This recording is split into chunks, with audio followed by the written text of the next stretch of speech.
Okay, let's move on to part 2 of our talk about acids and bases.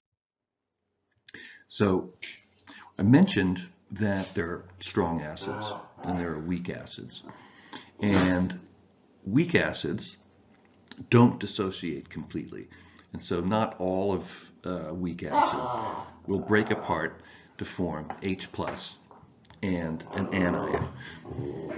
So all weak acids dissociate by donating a proton and form hydronium ion. And we say that they have an acid dissociation constant, basically, which defines how much protons are being produced from that reaction. Now, the larger the Ka, the larger the dissociation constant, meaning more protons get made. So the examples we have here, I have a carboxylic acid like acetic acid or formic acid or anything that has this particular structure. And that is the acidic hydrogen. That's the proton that gets dissociated. So when it dissociates, the reaction goes in this direction. It donates a proton to water. The water becomes positively charged, and you're left with an anion. So if this was acetic acid, this anion would then be acetate ion. So this reaction goes much more in the opposite direction than it goes in the forward direction. As I mentioned, with acetic acid, only about 2 in 10,000 molecules actually go forward with this reaction and protonate water. Now it's the same with the base. If I have an organic base, for instance, an amine, which is just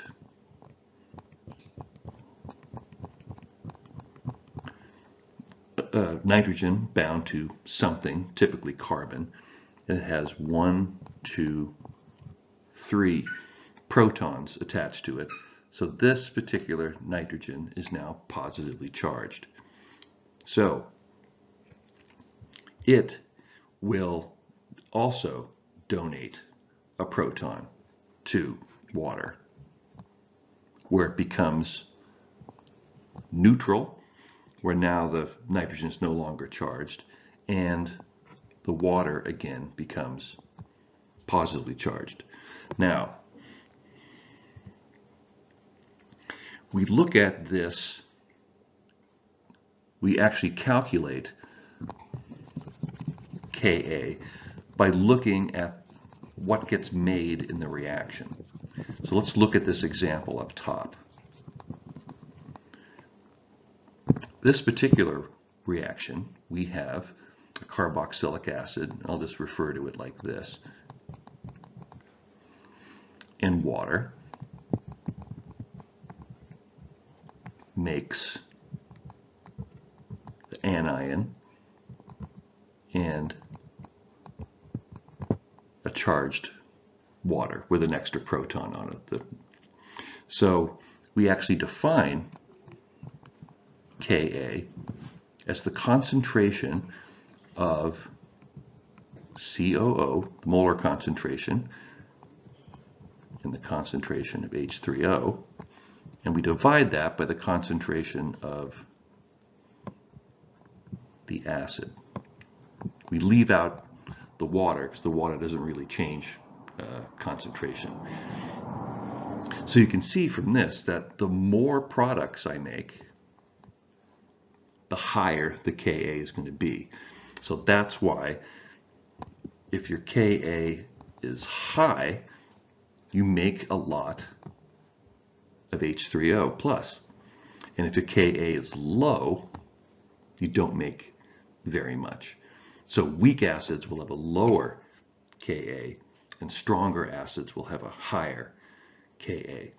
We consider really strong acids not to have a Ka at all because they just go completely to products. They go completely, like HCl, completely ionizes to H plus and Cl minus.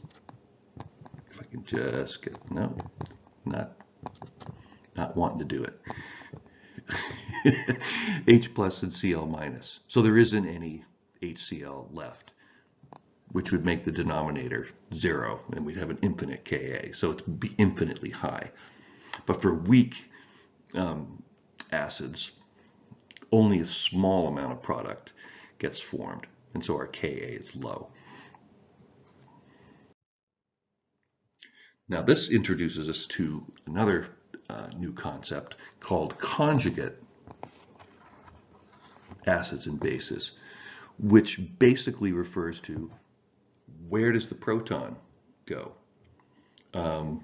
who accepts it, who donates it, and what happens after that reaction takes place. So if a weak acid is mixed with water, water acts as a base. So here I've got my acetic acid, here I've got my water. The acetic acid donates a proton to the water, and I'm left with acetate ion. So after the proton transfer takes place, I have what's called a conjugate. These are my conjugates. What that means is that is the other form of the acid or the base. Now in this instance, the acetic acid was the acid.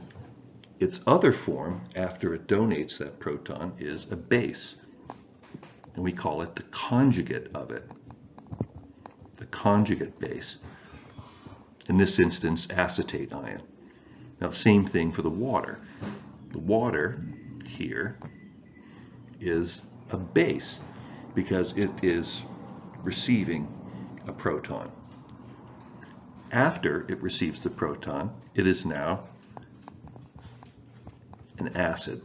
And so we would say it's the conjugate acid of the water because it is related to the water, but it's a new species after the proton transfer takes place. So that's the meaning of a conjugate acid and a conjugate base. It's basically what is formed after the proton reaction takes place. What is the other form of that molecule that either donated the proton, which would be the acid? It has a conjugate base. If it receives the proton, it's a base and has a conjugate acid.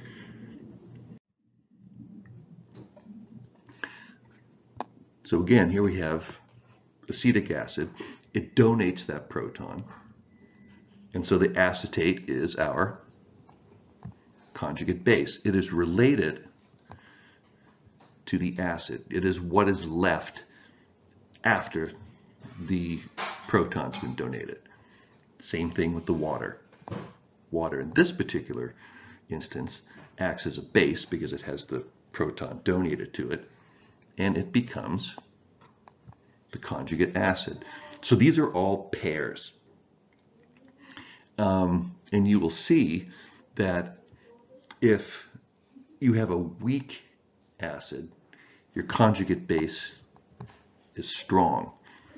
And if you have a weak base, your conjugate acid is strong.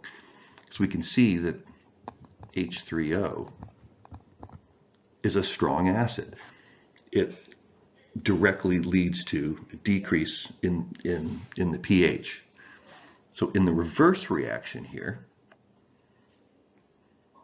if the reaction goes in the opposite direction, so now looking at the reaction going in this direction, this would be the base, this would be the acid. The acid now is strong because I have basically H plus here. That is going to donate a proton to the base, which is an acetate ion. And when that occurs, I get water and acetic acid. So the base becomes the acid, and the acid becomes the base. So it depends on which direction you're going in. And so we always call those conjugate acid-base pairs, because with weak acids, weak bases, they will become an acid or a base going the opposite direction. So if I'm donating a proton, I'm an acid, I become a base. If I accept a proton, I'm a base, and then once I've accepted it, I become an acid. All right, so let's look at this concept, just looking at water by itself and how it relates to the pH scale. So I mentioned in the last talk that water undergoes this autoionization, and it has a constant all by itself. Now, instead of Ka, we refer to it as Kw because it's just water. And so one of the waters acts as an acid and donates a proton. The other water acts as a base and accepts the proton. So when that occurs, we get OH minus and H3O plus. So the acid becomes a base. So now this is a base and this is an acid, and that reaction goes in both directions. But the reaction goes way more in the opposite direction than it does in this direction. We get very, very little production of OH minus and H3 plus because water is a much more stable molecule than either of these by themselves. So this is always present in water, and remember, when we calculate Ka, we look at what are the concentrations of the products divided by the concentration of the reactants. Now, in this particular instance, we don't include the concentration of the reactants because it's water, and the concentration doesn't really change because there's so little OH minus and H3O plus being produced. So if we look at the amount of H plus and OH minus produced, and we multiply them together, we get this particular result. So the equilibrium of water spontaneously forming OH minus and H3O plus is 1 times 10 to the minus 14. So you can see that it really doesn't go very much in making ions. And you can also see that our concentration in this particular instance of H plus and OH minus are going to be the same. And they're each equal to 10 to the minus 7 molar. So when I multiply 10 to the minus 7 molar times 10 to the minus 7 molar, I get 10 to the minus 14. So if I increase the amount of H plus in the reaction, I'm going to lower the concentration of OH minus.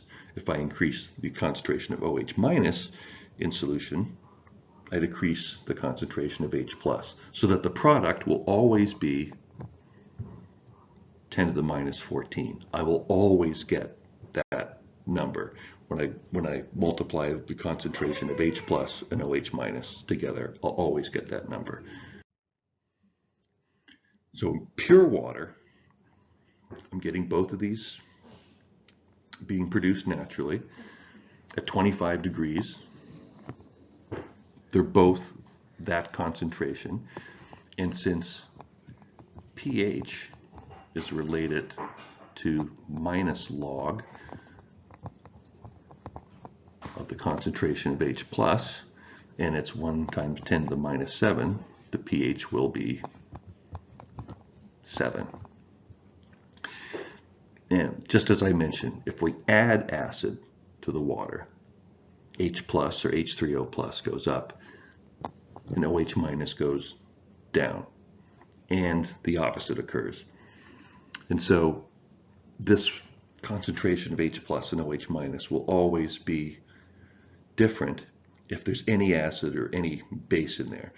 It's only when you have pure water at 25 degrees, those two concentrations exactly the same.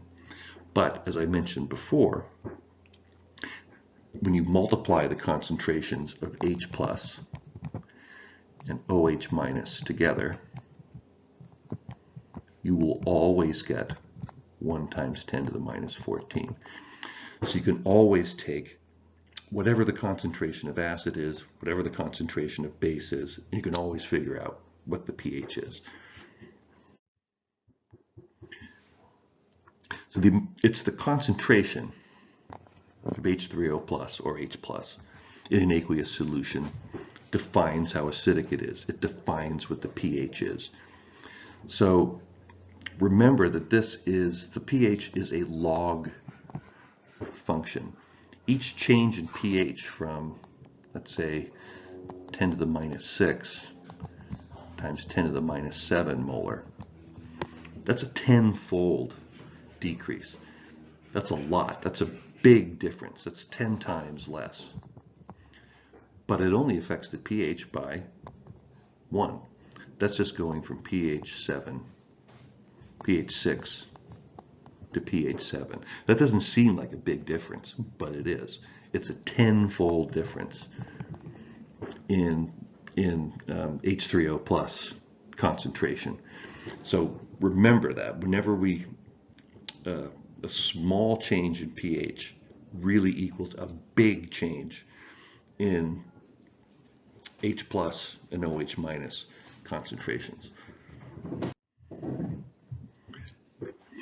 Now, when we look at living things have a really narrow range where life can take place. We can't have extremely acidic conditions. We can't have extremely basic conditions because that throws off like millions of other chemical reactions. We have to have a strictly regulated pH. Now, in people, our blood pH is basically regulated to be between 7.35 and 7.45. That's a really narrow band. And if it goes above or below that, you get really serious health consequences. So you can see that pure water is around 7. Most of the things that we consume are more acidic excuse me, than basic, because basically we're sort of trained through evolution to like tart things, acidic things. We like the sort of the taste of weak acids, and high pH that we associate with like bitterness. A lot of poisons are very alkaline, and so basically we've been trained not to eat those because they're not good for you. But you can see that lemon juice, lime juice, vinegar, sodas, wine, beer, coffee, even milk are slightly acidic, and other things that aren't good for us are basically basic. And so when we take those into our body, the stomach, you notice that stomach acid is really, really acidic. Helps break down things. That pH then gets modified and regulated. So when we get to the blood, it gets turned back to being just slightly, very slightly basic, just slightly above pH 7. So this introduces us to the concept of buffers. Buffers are extremely important. Buffers, as I mentioned, are solutions that resist large changes in pH. Now, they'll work really well for small amounts of very strong acid or very strong base. Basically, that defines what their capacity is. How much strong acid or base can this solution counteract? And so generally the concentration of buffer has to be higher than the concentration of the strong base or the strong acid that's added to it. Now in our blood, we have a system using carbonic acid and bicarbonate ion. And I'll explain how that works in a minute. Basically, what the buffer does is if you get strong acid added, it then converts that strong acid to its conjugate base. If you get too much base added, it then converts that to its conjugate acid. And so it keeps shifting the strong acid to a conjugate base, and the strong base to a conjugate acid. And it can do both of those things at the same time. And in doing so, it keeps the concentration of H plus or OH minus very, very small. And so it doesn't change the pH. So you can add strong acid, the pH doesn't change. You can add strong base, the pH doesn't change. It'll change a very small amount, but not the large amounts it would if the buffer wasn't there. So we'll see how this works. So this would be what most buffers are, is a concentration, is a solution of a weak acid or a weak base. So here we would have what we would say is a weak acid, H plus some anion that doesn't break down very much. It has a low Ka. So most of it stays in this form, and there's a little bit of its conjugate base around. Now, if you add a strong acid, this conjugate base gets turned back into the weak acid. So basically what happens is that you're swapping a strong acid for a weak one. And we know that strong acids change the pH a lot. Weak acids change the pH just a little. And so what the buffer will do is take a strong acid and turn it into a weak one. Now the same thing happens if I add a strong base. So I take this strong base and I add it to this collection of weak acid and weak conjugate base. So what happens is it turns OH minus into water and converts the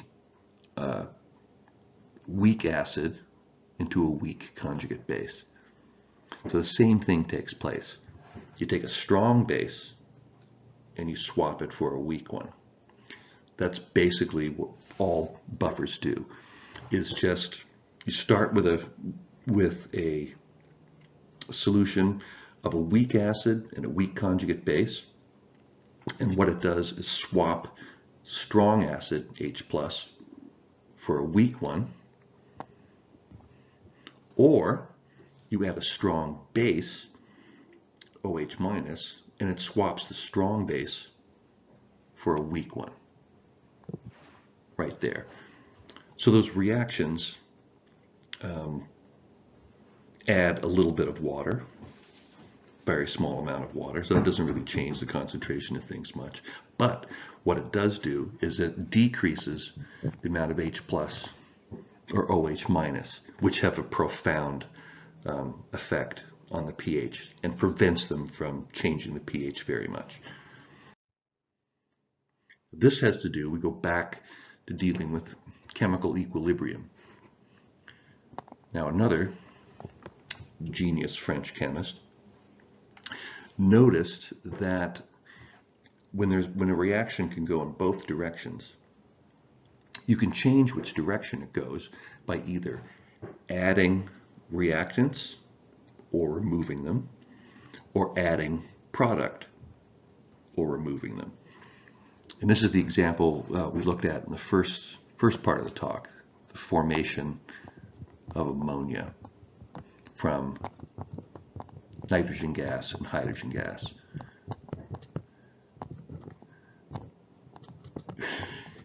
Can't write in that part of the screen. So, since this reaction goes in both directions, if I add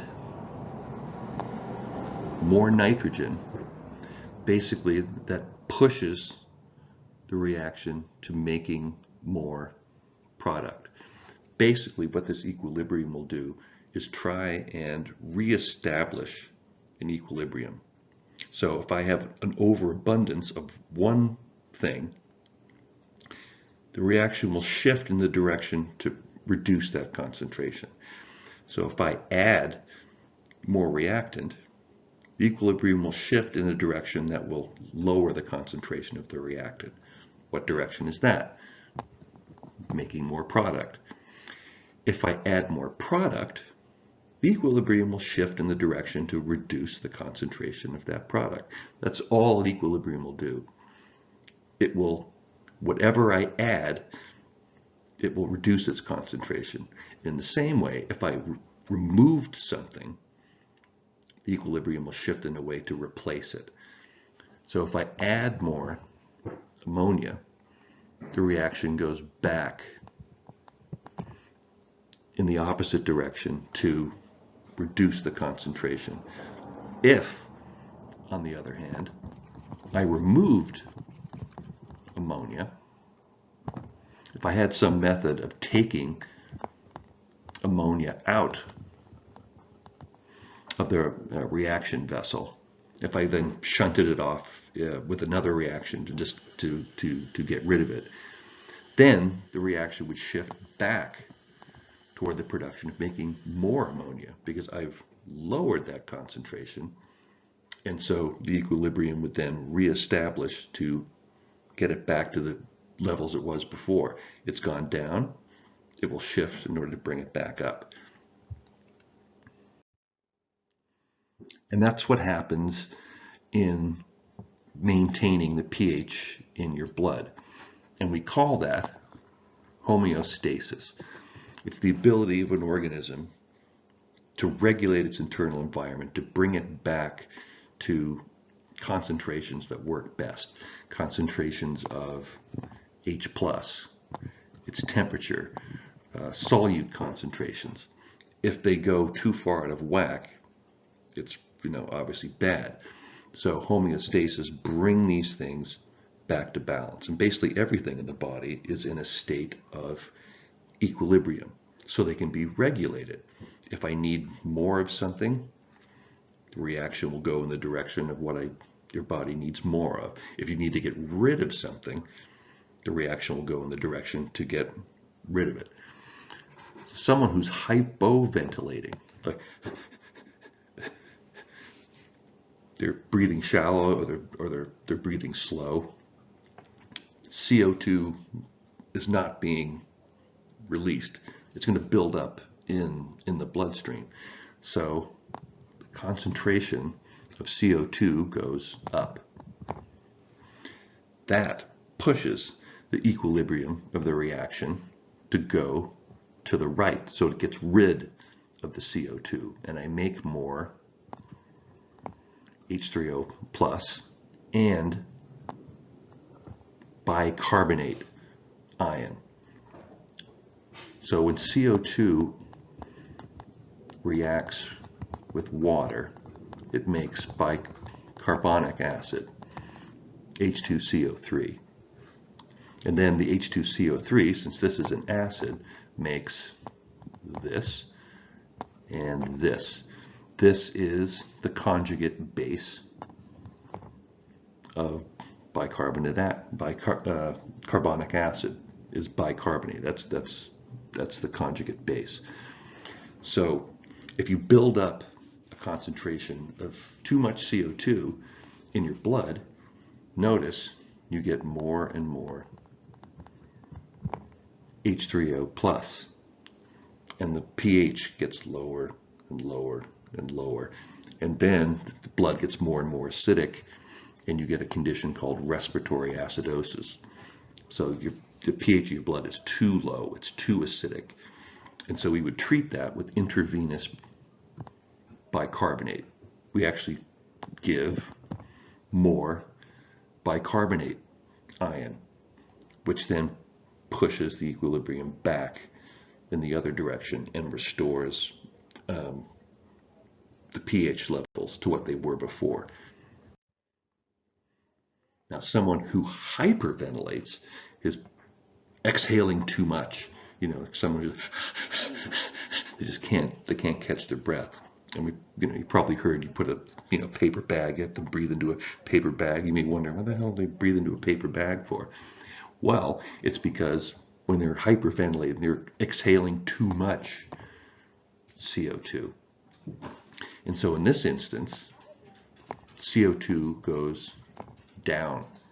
And when the CO2 goes down, this reaction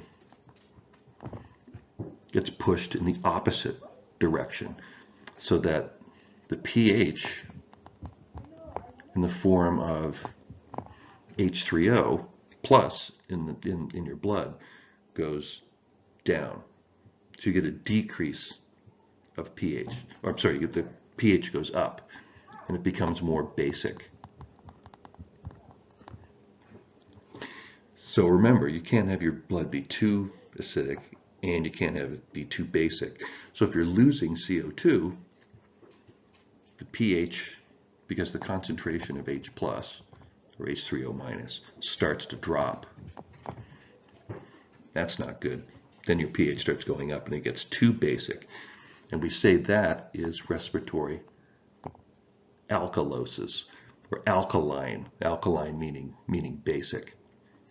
That's where the paper bag comes in, because that then increases the concentration of CO2 again. It goes back up to what it was before. And when the concentration of CO2 goes back up, because basically you're recirculating it in the bag, that means this reaction gets pushed in the other direction. So CO2 goes up, this reaction gets pushed back in the other direction, and we start making H3O plus and bicarbonate ion again. And as the H3O concentration goes back up, the pH comes back down to normal. So this also takes place not just with breathing, but chemical reactions inside your body can do the same thing. And we call that metabolic acidosis or metabolic alkalosis. So it's not dependent on shallow breathing or too deep breathing or whatever. It's just based on H plus or OH minus being produced from chemical reactions inside your body. For instance, diabetics, we use fatty acids as a carbon source for energy production rather than sugar or whatever. And a byproduct of breaking down fatty acids is the production of acid. So again, if you got too much acid, you need to bring it back down. And so we would administer bicarbonate, which soaks up the excess acid, turns it back into water and CO2. Now, if you get like excessive vomiting, we love hearing about that. In instances like that, we get too much going the other direction. We get too much alkali, because that's a lot of alkali gets produced. We get a lot more OH minus, and so we want the reaction to go in the other direction, and so we give ammonium chloride. Now ammonium then goes to ammonia and H3O plus. So it it increases the amount of H3O plus, decreases the pH back to normal levels.